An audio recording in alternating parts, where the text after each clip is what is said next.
Hello tout le monde, je suis trop contente de vous retrouver aujourd'hui dans l'avant-dernier tuto de cette série débutant. Et donc du coup aujourd'hui on va se retrouver pour un tuto hyper facile. Je sais que ça se voit pas mais c'est vraiment juste trop facile. Et c'est donc le tuto d'un petit koala hyper kawaii. Du coup je vous laisse avec la suite de la vidéo, j'espère vraiment qu'elle va vous plaire. Donc du coup on aura besoin d'une pâte grise, personnellement j'en ai pas donc je viens mélanger de la fimo noire et de la fimo blanche.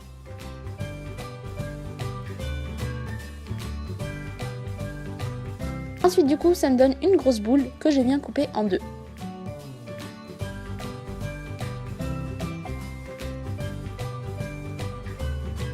Donc du coup il y a un bout que je mets de côté et donc je prends le bout que je n'ai pas mis de côté. Donc je viens former la tête, je viens aplatir du coup ma boule.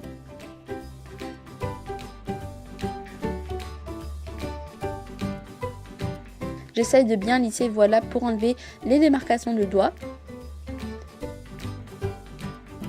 Et donc voilà ce que ça me donne, pour l'instant rien de très méchant.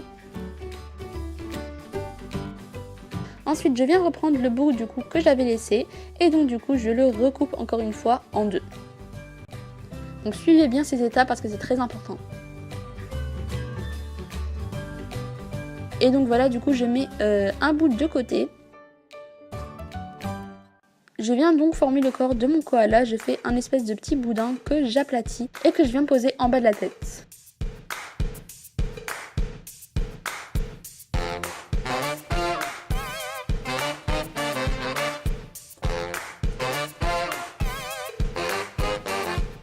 Donc je viens poser mon clos à œil pour me faciliter la tâche, en fait, voilà, comme ça ce sera fait.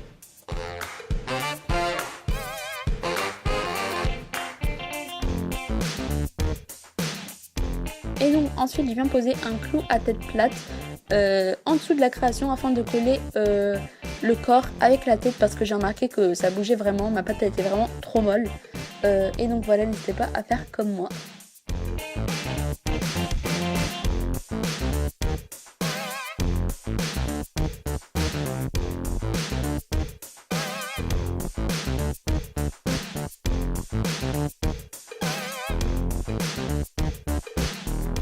Ensuite je viens prendre du caramel, je fais un espèce de bouton que je viens aplatir, puis je le pose sur le visage et comme vous l'avez peut-être deviné en fait, bah ça sera l'espèce de gros museau et plus c'est gros plus c'est kawaii je trouve, après chacun son avis hein.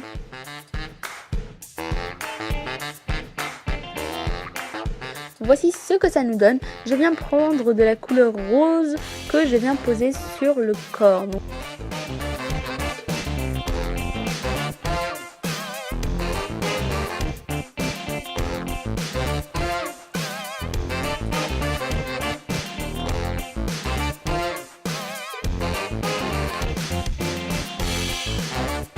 je reprends le bout que j'avais mis de côté que je coupe en deux. Et donc il y a un morceau que je vais mettre de côté, du coup je regarde un seul morceau et je le recoupe en deux encore une fois et ce sera pour faire les oreilles. Donc je viens faire deux boules donc pour deux oreilles justement et voilà je viens les aplatir.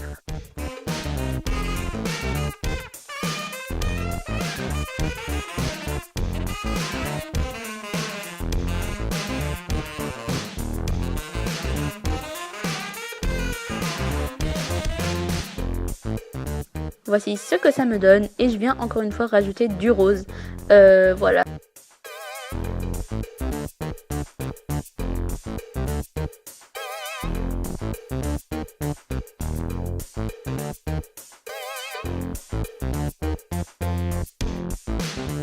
Voilà, je viens faire des petites boules que je viens aplatir et que je viens poser sur mon oreille. Et bien évidemment on fait pareil sur les deux.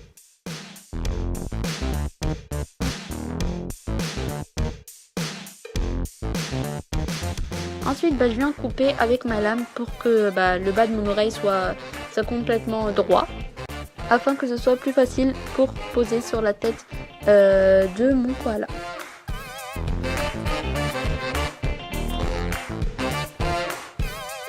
Ensuite donc vient la partie un petit peu compliquée, c'est en fait je viens prendre ma lame, donc c'est vraiment une partie que vous n'êtes pas obligé de faire mais voilà hein. Et je viens faire des espèces de petits triangles que voilà, j'enlève du coup ensuite. Voilà, j'explique hyper mal, mais encore une fois, les images parlent d'elles-mêmes, bon sang.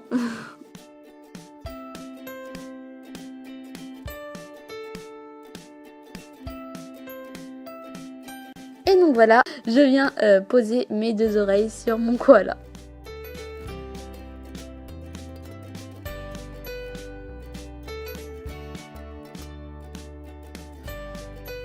Et donc ensuite on vient reprendre la pâte qu'on avait mis de côté.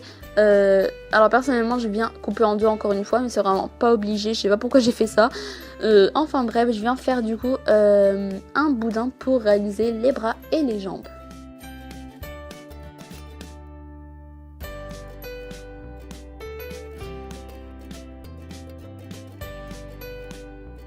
Alors rien de très compliqué, hein, rien de très méchant en fait, je viens tout simplement, comme je l'avais dit, faire un boudin que je pose du coup sur le cou en fait de mon koala. Et du coup ça va me faire les bras. Donc je fais de même pour l'autre bras et pareil pour les jambes. Et donc je mets le tout à cuire de 20 minutes 110 degrés. Ensuite du coup je viens prendre mon stylo Posca pour faire les yeux une fois que c'est cuit bien évidemment. Alors au début j'avais décidé de faire des yeux comme ça, mais je trouvais que c'était pas très beau. Du coup j'ai changé à la fin, j'ai fait des yeux ovales. Mais bon, après faites ce que vous voulez. Ensuite je n'oublie surtout pas de coller mon clou à œil, sinon au fur et à mesure du temps il va s'en aller.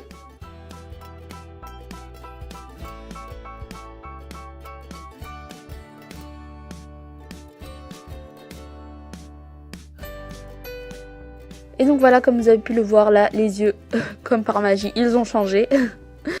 Donc je voulais vous dire que si vous trouvez votre derrière un peu sale et moche, bah il y a une petite solution pour cacher le tout. C'est soit avec votre stylo Posca comme vous pouvez le voir sur cette création, bah colorier le dos en fait, du coup ça va cacher toutes vos saletés. Ou alors vous pouvez faire comme sur cette création que j'avais pu réaliser il y a très longtemps, quand j'avais pas de stylo Posca justement, c'est-à-dire prendre de la pâte Fimo noire et donc remplir le dos de votre création de Fimo noir. Donc voilà, ce sont 2 idées que vous pouvez très bien réaliser si vous trouvez le dos de votre création sale. Donc c'est ce que j'ai fait. Et donc voilà le résultat une fois verni, etc.